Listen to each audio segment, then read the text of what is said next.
ఎవరికి ఇలాంటి స్టోరీ ఎవడు ఉండుండదు మామ. అబ్రాడ్ రావడం జరిగిందంటే అంత తేలిగ్గా జరగలేదు. ఇమిగ్రేషన్ లో గ్రిల్ చేసి అవతల పడేశాడు. ఆ రిస్క్ చేశాను అనమాట, ట్రాన్స్ఫర్ ఆఫ్ ద యూనివర్సిటీ చేశాను. ఇక ఎందుకంటే మా సిచ్యువేషన్ అలాంటిది. మనం ఇక్కడికి వచ్చేసి యూఎస్ఏ వచ్చేసి నువ్వు అక్కడ గ్యాస్ స్టేషన్స్ లో పని చేస్తున్నావు, ఇక్కడ పని చేస్తున్నావు, అక్కడ పని చేస్తున్నావు. ఈ never regret coming to USA.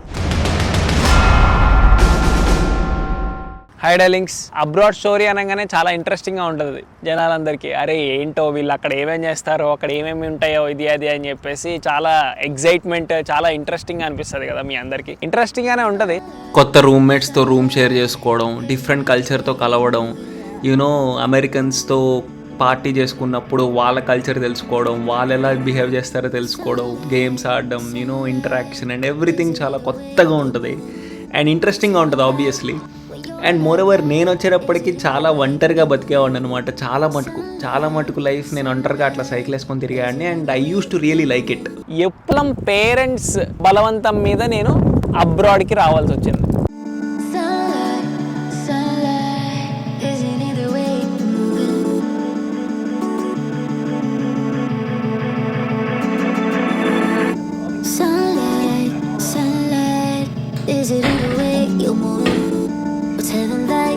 When you're like that, is it in the way you're moving? Sunlight, is it in the way you're moving? What's heaven like when you're like that? Baby, give me more highlight, sunlight. Baby, give me more, some more. బాగుంటుంది మామ America. డెఫినెట్గా చూడడానికి అమెరికాకి ఏంటి మామ, చూడడానికి చాలా బాగుంటుంది. At the same time money పరంగా dollar is very strong, 84 rupees. అన్ని రకాలుగా ఇదంతా బాగుంటుంది. ఇమిగ్రేషన్ ఇష్యూస్ కానీ, వీసా ఇష్యూస్ కానీ, లేదంటే కరెంట్ జాబ్ మార్కెట్ సిచ్యువేషన్ కానీ, ఇవన్నీ టఫ్ ఉన్నాయి. నేను వీసా ఇంకా ఇమిగ్రేషన్ దృష్టిలో పెట్టుకొని ఐ సెడ్, అరే మాకు ఇవన్నీ విన్నారా, నేను ఆస్ట్రేలియా వెళ్తాను అనేసి మా అమ్మ వాళ్ళతో చెప్పా. మా అమ్మ వాళ్ళు ఏంటి, అరే నువ్వు అమెరికా వెళ్ళాలరా, America king of the countries అన్నట్టు చెప్పారనమాట.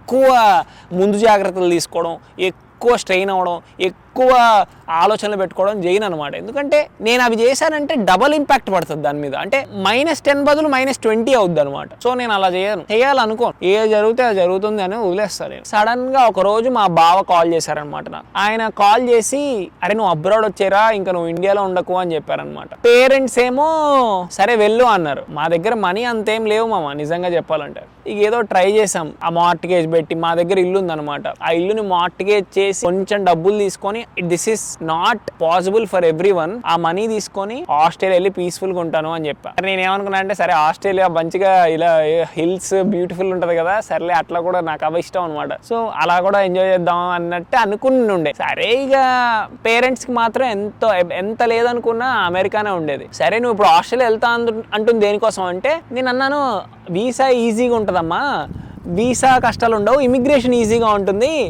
ఎప్పుడంటే అప్పుడు ఇండియా రావచ్చు వెళ్ళొచ్చు అనేసి. మా అమ్మంది, ఇప్పుడు నువ్వేం సెటిల్ అవ్వడానికి వెళ్ళట్లేదు కదా యూఎస్ఏకి, ఎన్నేళ్ళు ఉంటే అన్నేళ్ళు కుదిరి వచ్చేసే, ఆ తర్వాత ప్రాబ్లం ఏం లేదు కదా అని చెప్పింది. అలా స్టార్ట్ అయింది మన జర్నీ. మా యూఎస్ఏ అంటేనే టెన్షన్ లైఫ్ మామ, ఇది మాత్రం గుర్తుపెట్టుకో. చెప్పులు లేకుండా ఐస్ క్రీమ్ తిన్నట్టు అంటారు చూడు, అట్లా ఉంటుంది. వీసా స్టేటస్ అయితే అల్లాడిస్తుంది మామ, లిటరల్ చెప్పాలంటే. సో ఫర్ ఇన్స్టెన్స్ నువ్వు ఇప్పుడు ఏమన్నా ఐటీ జాబ్ కాకుండా వేరే జాబ్ చేయాలంటే నీకు కావాల్సింది ఏంటి, వీసా. నువ్వు వేరే దాంట్లో ఏమన్నా క్రియేటివ్ ఫీల్డ్స్లో వెళ్ళడానికి ఉండదు, అసలు నువ్వు ఏం చేయడానికి ఉండదు, ఐటీ ఫీల్డ్ తప్ప. అందుకే నేను అంత ఆలోచించి ఆస్ట్రేలియా వెళ్తా అన్నా. నేను ఆస్ట్రేలియా వీసా, యూఎస్ఏ వీసా రెండు వేసాను అనమాట. ఎవరికి ఇలాంటి స్టోరీ ఎవడు ఉండుండదు మామ. నేను ప్లాన్ కూడా చేయలే ఆ రోజు కూడా. యూఎస్ఏ వీసా నేనేమనుకున్నా అంటే, ఎలాకలా అమ్మ వాళ్ళని ఒప్పిద్దాంలే అని చెప్పేసి అప్పుడు కూడా మళ్ళీ మనదే అలా ట్రై చేశాను అనమాట. ఆస్ట్రేలియా వీసా, యుఎస్ వీసా రెండు ప్యారలల్గా నడుస్తున్నాయి అనమాట. నేనేమనుకున్నా అంటే, పక్కా ఆస్ట్రేలియా వీసా వచ్చేస్తుంది, నేను ఆస్ట్రేలియాకి వెళ్ళిపోతాను, యూఎస్ ఫ్లైట్ తీసుకొని. అమ్మ వాళ్ళకి ఏదో ఒకటి చెప్పచ్చులే, ఎలానో ఇప్పటిదాకా మేనేజ్ చేసాము. సరే ప్లాన్ చేసి వెయిట్ చేస్తున్నాం. ఆస్ట్రేలియా వీసా వేసాము. ఆస్ట్రేలియన్ వీసా ఏంటంటే ఇంటర్వ్యూ ఉండదు, డ్రాప్ బాక్స్ అనమాట. ఎలానో వచ్చేస్తుందిలే ఆస్ట్రేలియన్ వీసా, మనకెందుకు రాదు అనుకున్నా. 1 month అయిపోయింది రాలే, 1.5 month అయిపోయింది రాలే. యూజువల్గా ఆస్ట్రేలియా వీసా 10 days 20 daysలో వచ్చేస్తుంది, మహా అంటే 1 monthలో వస్తుంది. 2 months అయినా రాలేదు, ఇంకేం చేస్తాం. ఈలోపు మన యూఎస్ వీసా డేట్ వచ్చేసింది. ఎట్లుంటుందిరా, యూఎస్ వీసా డేట్ రాగానే ఇంకా నాకు వేరే దారి లేదు. యూఎస్ వీసా ఇప్పుడు ఒకవేళ ఆస్ట్రేలియా వీసా రాకపోతే అటు ఇటు కాకుండా అయిపోతా కదా, యూఎస్ లేక ఆస్ట్రేలియా లేక ఇక భజగోవిందం అయ్యేది. ఇక ఏం చేయాలో అర్థం కాక అప్పుడు సరే యూఎస్ వీసా వెళ్దాంలే, మళ్ళీ ఆస్ట్రేలియా వీసా సడన్గా రాలేదంటే దెబ్బైపోతాం అని చెప్పేసి యూఎస్ వీసాకి వెళ్ళాం. అసలు ఈ లీస్ట్ ఇంట్రెస్టెడ్.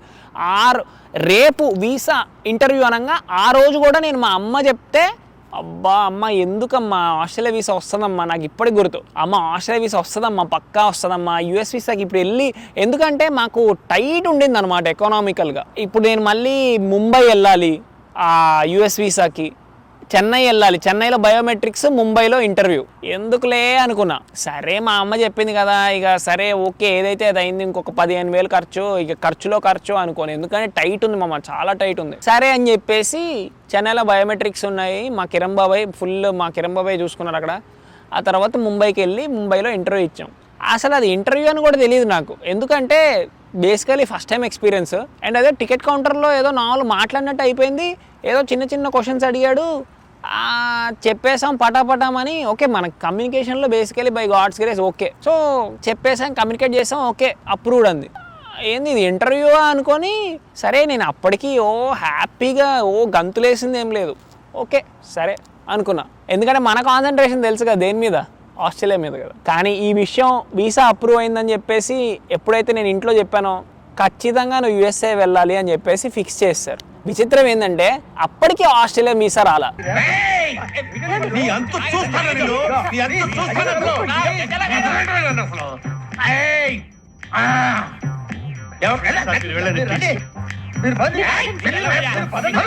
సరే ఓకే, ఇంకా ఏదైతే అయింది, ఇంకా మనం ఏం చేస్తాం అనుకున్నా.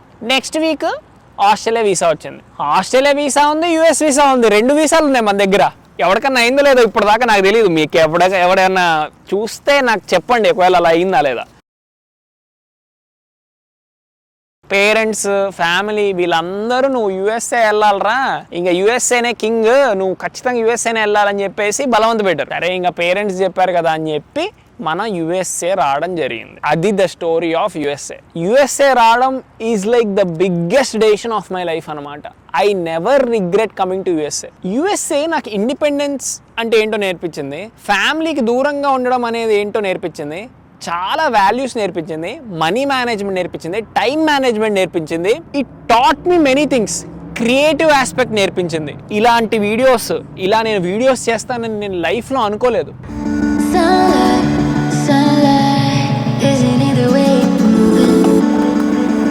స్టార్టింగ్లో ఎంత స్ట్రగుల్ ఉండేదంటే, వీడియోస్ దగ్గర నుండి స్కేట్ బోర్డ్ నడపడం దాకా ఎంత స్ట్రగుల్ అంటే అంత స్ట్రగుల్ ఉండేది. ఐ యూస్ టు కీప్, ఎలా చేస్తారు వీళ్ళందరూ అది అనుకునేవాడిని. And see later I'm driving on electric skateboard, video తీసుకుంటూ వ్లాగ్ చేసుకుంటూ ఆ సిటీ మధ్యలో, ట్రాఫిక్ మధ్యలో, బిల్డింగ్ల మధ్యలో అలా వెళ్తుంటే I felt like it was so amazing అనమాట. డార్క్ నైట్ లాగా అనిపిస్తున్నా నాకు నేనే, ఎందుకంటే డార్క్ నైట్లో కదా బ్యాట్మ్యాన్ వచ్చేది. నైట్ టైమ్స్ ఏంటంటే కొన్ని ఇక్కడ కూడా గుంటలు ఉంటాయి. For instance oh my god, I never thought of it.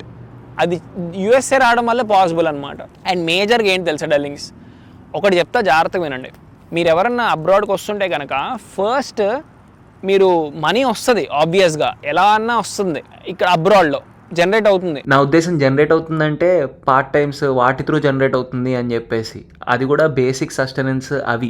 ఈ ఫుల్ టైం జాబ్లోకి వెళ్తే దట్స్ ఓకే మమ్మ, that's different life style all టుగెదర్లే, అది సూపర్. ఇక అయితే మీకు కొంచెం ప్లానింగ్ అవన్నీ కూడా బై గాడ్స్ గ్రేస్ ఉండాలి. నాకు మామ నేను ఎందుకు గాడ్స్ గ్రేస్ అంటే నాదేం లేదు మామ, నిజంగా చెప్పాలంటే నాదంతా గాడ్స్ గ్రేసే.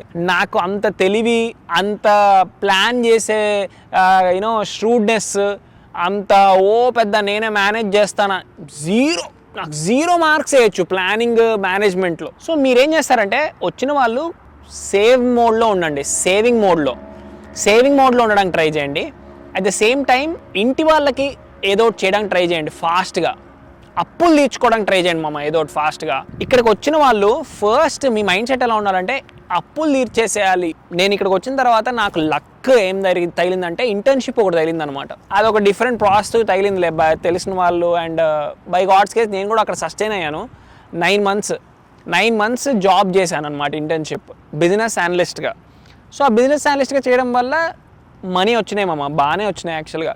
ఫీజు కట్టేశాను, ఇండియాకి డబ్బులు పంపించాను, చాలా హ్యాపీ ఫీల్ అయ్యారనమాట మామ. ఈ విషయం చాలా జాగ్రత్తగా గుర్తుపెట్టుకో, ఎప్పుడైతే నువ్వు ఇండియాకి ఫస్ట్ టైం డబ్బులు పంపిస్తావో ఆ మూమెంట్ చాలా స్పెషల్ ఉంటుంది. అంటే నీకు నువ్వే ఏదో తోపులాగా అనిపిస్తావు అనమాట. అలా ఇండియాకి ఫస్ట్ టైం డబ్బులు పంపించాం. అక్కడ ఇండియాలో మేజర్ అప్పులు తీర్చేసాం అనమాట. చాలా కన్స్ట్రైండ్ ఉండే, చాలా అంటే నా సర్కిల్ చాలా చిన్నదన్నమాట. ఈ ఇన్స్టాగ్రామ్లు ఇవేం లేవు మనకు అప్పుడు, అంటే యాక్టివ్గా. అది కూడా నా ఇన్స్టాగ్రామ్ అకౌంట్ నేను క్రియేట్ చేయాల, మా సూర్యగాడు క్రియేట్ చేశాడు. దాని తర్వాత నా కాలేజ్ వరకు ఉంటే చూసుకునేవాడిని. ఆ తర్వాత నాకు స్టోరీ రైటింగ్ ఉండేదిలే, స్టోరీ రైటింగ్ మస్తు ఉండేది మా స్టోరీ. ఆ స్టోరీ రాసుకుంటూ ఉండేవాడిని. అలా గడిచిపోయేది పీస్ఫుల్గా. ఆల్ ఆఫ్ సడన్ ఇక ఈ వీడియో మేకింగ్ ఇవన్నీ వచ్చేసి చాలా డిఫరెంట్ అయిపోయింది. కానీ లైఫ్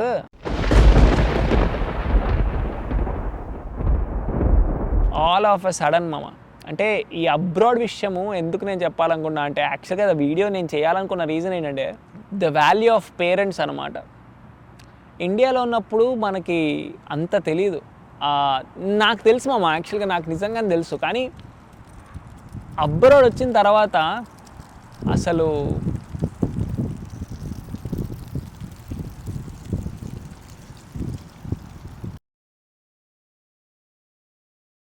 ఒకరోజు మా తమ్ముడు ఫోన్ చేశాడు. మా తమ్ముడు నైట్ 3:30 అవుతుంది, ఫోన్ చేస్తున్నాడు. కట్ చేశాను, ఏదో నార్మల్ చేస్తున్నాడేమో అని చెప్పేసి మళ్ళీ కట్ చేశాను.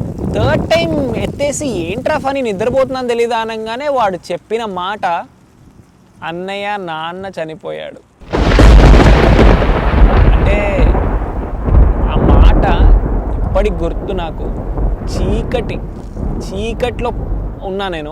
నాకు అసలు ఏం చేయాలో అర్థం కాలన్నమాట. ఓకే, మైండ్కి తెలిసిపోయింది అది నిజం అని చెప్పి, హార్ట్ ఒప్పుకోవట్లా. ఏం మాడుతున్నారా ఫనీ అని చెప్పేసి. అండ్ నాకు డైజెస్ట్ చేసుకోలేకపోతున్నా, నాకు మైండ్ పనిచేయట్లా అసలు. అరే నాన్న చనిపోవడం ఏంట్రా ఫనీ, అసలు నాన్న బేసికలీ స్ట్రాంగ్ మ్యాన్. ఆ రోజు చనిపోయే రోజు కూడా క్రికెట్ ఆడిన వాడు ఆల్ ఆఫ్ సడన్ చనిపోయాడా, ఏం మాడుతున్నావు ఫనీ అనేసి. ఫస్ట్ అన్నయ్య నాన్న చనిపోయాడు, సెకండ్ అన్నయ్య రా అని, థర్డ్ అన్నయ్య అమ్మ. ఒక ఉమెన్కి మేజర్ బ్లో ఏంటి తెలుసా మామ? హస్బెండ్ పాస్ అయిపోవడం. హస్బెండ్ పాస్ అయిపోయిన తర్వాత వైఫ్ జీవితం మొత్తం చీకటి అయిపోతుంది మామ. నిజంగా మా అమ్మకి ఇలా అవుతుందని ఎప్పుడు అనుకోలేదు. ఆ టైంలో థాట్స్ ఎలా ఉంటాయి తెలుసా? అమ్మ పరిస్థితి ఏంటి? మా అమ్మ ఇన్నసెంట్, చాలా తెలివిగలది, చాలా ఇన్నసెంట్ మామ. యాక్చువల్గా చాలా ట్రెడిషనల్ ఆర్థోడాక్స్ ఫ్యామిలీ మాది. ఏం చేయాలో తెలియదు, అమ్మ పరిస్థితి ఏంటో తెలియదు. అసలు నాకు అర్థం అవ్వట్లేదు. అక్కడ ఏడుపులు తప్ప ఏమీ వినిపించట్లేదు. అసలు గోల.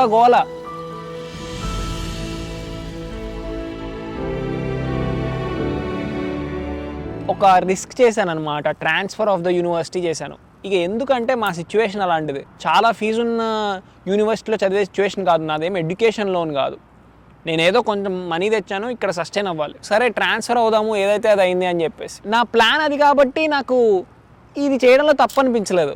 ఇప్పుడే మనం ఏం ఇండియా వెళ్ళాం కదా అనుకున్నా. You see here we are wrong. మనం ఎప్పుడు ఎక్స్పెక్ట్ కూడా చేయలేం ఏది, ఎస్పెషలీ అబ్రాడ్లో. ఇలాంటివి జరిగినప్పుడు 3 things. ఒకటి, ఫస్ట్ నువ్వు మెంటల్గా you should be able to take it. Second thing, ఎందుకంటే నా ఫస్ట్ బ్లో అది, అంత హెవీ బ్లో అనమాట, రెస్పాన్సిబిలిటీ బ్లో. అంటే ఇప్పుడు ఫ్యామిలీ రెస్పాన్సిబిలిటీ ఉంది నీకు. And second thing, monetary aspect. నేను గనక విచ్చలవిడిగా ఖర్చు పెట్టేసి ఉంటే మనీని, ఆ టైంలో ఎప్పుడైతే టైం వచ్చిందో ఆ టైంలో నేను ఏం చేయలేకపోయాను. ఇండియా వెళ్ళి కార్యక్రమాలన్నీ జరిగిపోయినాయి, 11 రోజులు జరిగిపోయింది.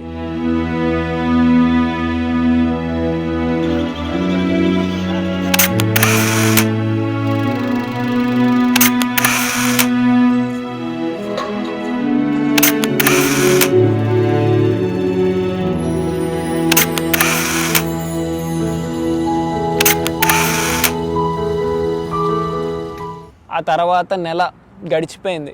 ఆ తర్వాత మళ్ళీ ఇప్పుడు యుఎస్ఏ వెళ్ళాలా, ఇండియాలో ఉండాలా అనేది పెద్ద క్వశ్చన్. ఫస్ట్ ఆఫ్ ఆల్ నిజానికైతే అమ్మతో ఉండిపోవాలి అక్కడ, నేను అనుకున్నాను ఆ థాట్. అయితే ఇక్కడ ఒక పెద్ద పాయింట్ ఏమొచ్చిందంటే, మాస్టర్స్ లాస్ట్ సెమిస్టర్లో ఉన్నా నేను. ఆ లాస్ట్ సెమిస్టర్ మాస్టర్స్ కంప్లీట్ చేయకుండా ఉన్నట్టు ఉంటుంది కదా. ఇప్పుడు నాన్న అంటే అందరు ఎలా అన్నారంటే, మీ నాన్నే ఫీల్ అవుతారేమో ఒకవేళ నువ్వు మాస్టర్స్ కంప్లీట్ చేయకపోతే, ఎందుకంటే మాస్టర్స్ నా వల్ల ఆగిపోయిందా అన్నట్టు. That made sense also. అరే నాన్న చనిపోయాడు, మాస్టర్స్ ఆగిపోయింది అనేసి అలా ఉండడం కోసమన్నా మాస్టర్స్ కంప్లీట్ చేయాలి. సో ఇప్పుడు ఇండియా నుండి మళ్ళీ వెళ్ళాలి అంటే ఫ్యామిలీని వదిలేసి యుఎస్ఏ రావాలి. అయితే మాకు ఇక్కడ ఒక అడ్వాంటేజ్ ఏముందంటే, మా బంధువులందరూ ఉన్నారనమాట. మా బంధువులందరూ దగ్గరలోనే ఉంటారు, చాలా క్లోజ్ పీపుల్ అనమాట. మా అమ్మ తమ్ముళ్ళు ఉన్నారు, సొంత తమ్ముళ్ళు. వీళ్ళందరూ కొంచెం సపోర్ట్గా నిలుస్తారనమాట అమ్మకి. సరే ఇంకా ఆ ధైర్యం మీద మళ్ళీ మనం అబ్రాడ్ రావడం జరిగింది.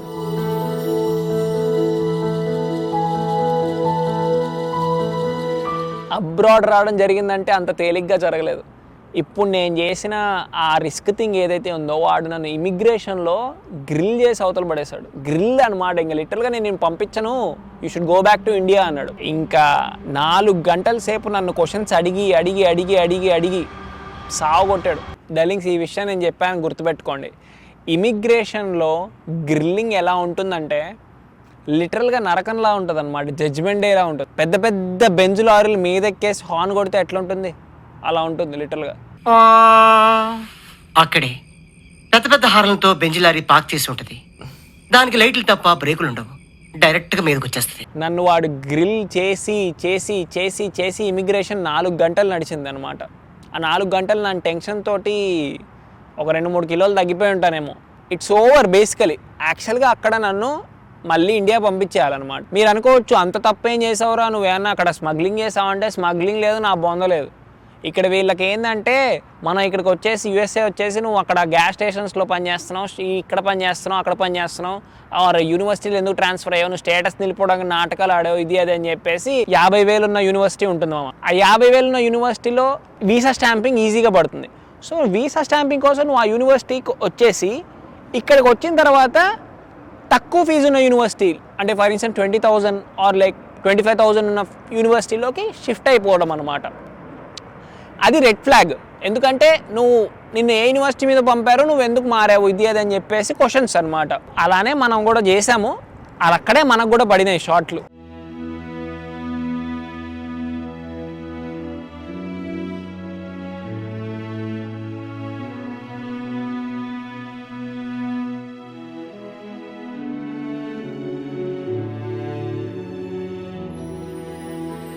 నువ్వు మరి రిగ్రెట్ అవుతున్నావు అది చేయడం అని చెప్పేసి అంటే నేను రిగ్రెట్ అవ్వట్లేదు మామ. ఆ విషయం మాత్రం ఎందుకో చెప్పనా, దట్స్ ఎ బ్యాడ్ మూవ్. నాకు తెలుసు అది దట్స్ ఎ బ్యాడ్ మూవ్ అని. ఎందుకంటే ఇప్పుడు నెక్స్ట్ నాకు మళ్ళీ వీసాలో కూడా ఇష్యూస్ వస్తాయి దానివల్ల. బట్ మాకున్న ఎకనామికల్ సిచ్యువేషన్కి అదే బెటర్ మామ. అండ్ నేనేమి ఇక్కడ సెటిల్ అవ్వడానికి రాలేదు కదా, సరే ఓకేలే ఏదైతే అది అయింది అని చెప్పేసి అలా రిస్క్ చేశాను అనమాట. ఏమవుతుందో తెలియదు, బట్ అప్పటికైతే ఇట్ వాజ్ నైస్ ఓన్లీ.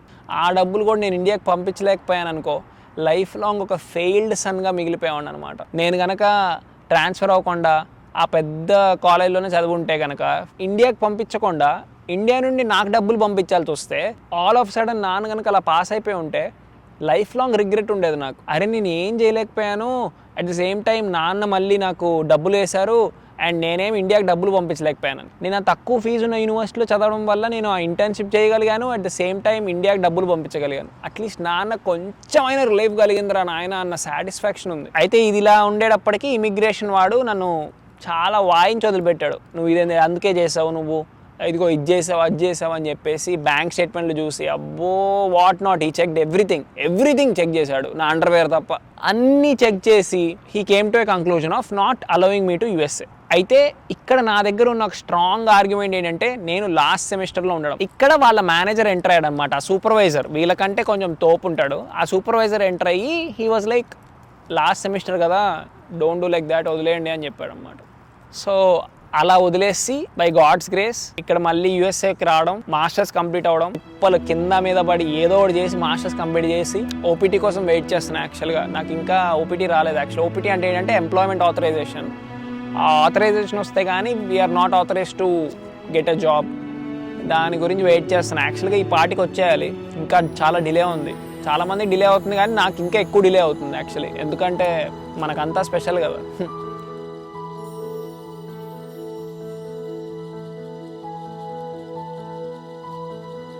కానీ నాన్నకే ఇంకా ఏమైనా చేసుంటే బాగుండేది అనిపించింది. పాపం మా నాన్న నిజంగా అంటే ఒక మషీన్ లాగా పనిచేసి ఆ రోజు క్రికెట్ ఆడారు. ఆ రోజు క్రికెట్ ఆడి ఇంటికి వచ్చేసి ఈ సంధ్యావందనం కార్యక్రమాలు ఉంటాయన్నమాట. పూజా వస్త్రాలు కట్టుకొని ఆ సంధ్యావందనం కార్యక్రమాలు చేసి కొన్ని తర్పణాలు అవన్నీ ఇచ్చేసి సోఫా మీద కూర్చొని అంతే.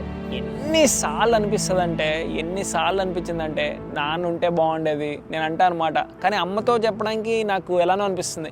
అమ్మతో పుసుక్కని అమ్మ నాన్న ఉంటే బాగుంటుంది కదమ్మా అనేసి నేను అంటాను. కానీ ఎక్కువసార్లు అంటే పాపం అమ్మని మళ్ళీ బాధ పెట్టమని అవుతానా అని. అసలు అమ్మ మైండ్లో ఏం తిరుగుతుందో తెలియదు, అసలు అమ్మ ఎంత బాధపడుతుందో తెలియదు. మా అమ్మ సరిగ్గా నిద్ర కూడా పోవట్లేదు. మా తమ్ముడు వాడొక ఇన్నోసెంట్ గాడు, వాడు లైఫ్ అంతా మారిపోయింది మా ఒక్క దెబ్బకి. 1 పాయింట్ వల్ల లైఫ్ అంతా చేంజ్ అయిపోయింది అనమాట. ఆ పర్స్పెక్టివ్. ఇప్పుడు వెంబడే ఇండియాకి వెళ్తే నేనే కదా ఫ్యామిలీని చూసుకోవాలి, ఎట్లనో తెలియదు. ఎక్కువసార్లు ఇలా మాడితే ఏదో సింపతిగా అనిపిస్తుందేమో, కానీ ఇలాంటి విషయాల్లో ఎందుకు చేస్తారు మామ యాక్చువల్గా. అంటే ఎవడు ఇలాంటి విషయాలు బయట పెట్టాలనుకోడు అనమాట. నేను ఇలాంటి వీడియోస్ పెట్టానంటే మీకు ఎక్కడొక్కడ రియలైజ్ అయ్యి, అరే నాన్న ఇంత ఇంపార్టెంట్, ఆ నాన్న ఎంత కష్టపడ్డాడు మన కోసం, నాన్న ఎన్ని సాక్రిఫైస్ చేస్తే మన కోసం ఇలా ఉంటాం మనం ఇప్పుడు అని చెప్పేసి మీకు గుర్తొచ్చేసి మీరు రిగ్రెట్ అవ్వకుండా ఫ్యూచర్లో, ఓకేనా. నన్ను మోసిన మా నాన్నని నేను మోయడానికి ఎక్కువ టైం పట్టలేదు మామ, ఫాస్ట్గా అయిపోయింది. ఎంత ఫాస్ట్గా అయిపోతుంది ఆ లైఫ్. యుఎస్ఏలో వచ్చిన తర్వాత నాన్న ఇట్లా కొంచెం టైట్గా ఉందన్న జాగ్రత్త మీరు కూడా అంటే, పోనీ నేనేమైనా డబ్బులు అయినారా అనేవాడు. ఎంత మా ఇండియాలో 10,000 వేసినా సరే ఇక్కడ $100 అయ్యేది. ఏం సరిపోతుంది చెప్పు. అంత పెద్ద అమౌంట్ని కూడా నాన్న దగ్గర ఉన్నవన్నీ వేసేయడానికి సిద్ధమైపోయారు అనమాట. ఎంత కష్టపడి పనిచేస్తే నెల మొత్తం మనీ వస్తాయి మామ. ఆ మనీ మొత్తం మాకు వేయడానికి ఎక్కువ ఏమీ ఆలోచించారు అసలు. నెల మొత్తం కష్టపడిన డబ్బు కదా, అట్లెట్లా వేసేస్తారు. నాన్నకి ఆ శివుడి దయ వల్ల మోక్షం వచ్చేసి నాన్న శాశ్వతమైన శివైక్యం పొందుతారని మనస్ఫూర్తిగా ఆశిస్తూ సెలవు తీసుకున్నాను.